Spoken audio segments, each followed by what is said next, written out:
நான் தான் காலையிலே சொன்னேன்ல. ஆ, ஆ, ஆ, அதான் அதான் அதான் என்ன சீதமிழா என்ன விஷயம்? எல்லா பொருளையும் பயன்படுத்த ஆரம்பிச்ச போல இருக்கு. காலையில நான் இருக்கிறப்பவே வாஷிங் மெஷின்ல துவைச்சேன். இப்ப கிரைண்டர் மிக்ஸி பிரிட்ஜ்னு எல்லாத்தையும் யூஸ் பண்ற போல இருக்க.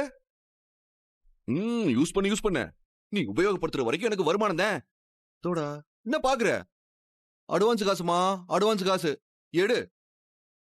நீ அட்வான்ஸ் கொடுத்துட்டு நீ எல்லாத்தையும் யூஸ் பண்ணிக்கலாம். கொஞ்சம் அங்க பாருங்க. எங்க? அங்க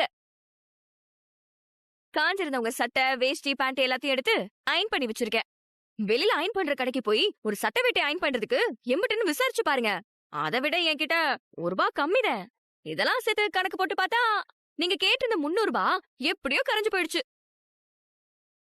மேற்கொண்டு ₹50 நீங்க தான் எனக்கு தரணும். அத நீங்க வாடகையில கழிச்சுக்கோங்க. நான் வரட்டா? இது வாடகையில கழிச்சுக்கணுமா? திமிரு பிடிச்சவள. கத்திரிக்காய் சைஸ்ல இருந்துகிட்டு இம்புட்டு பேசுறியா? இரு பாத்துக்கிறேன். அம்மச்சி, நான் வீட்டுக்குள்ள போய் பார்த்தேன் அம்மச்சி.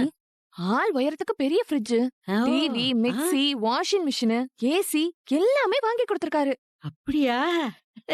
நீங்களே சொல்லுங்க அம்மச்சி, பாசம் இல்லாம அதெல்லாம் வாங்கி கொடுத்திருப்பாரு. அதானே. வந்துட்டான் என் பேராண்டி வந்துட்டான். ஏலே. அப்பதா இங்க வாடா. எதுக்கு? வாடா இங்க. ஏய் வராண்டி, வரா. வா வா வா.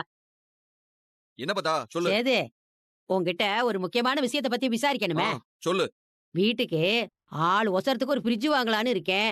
எம்புட்டியா வரும்?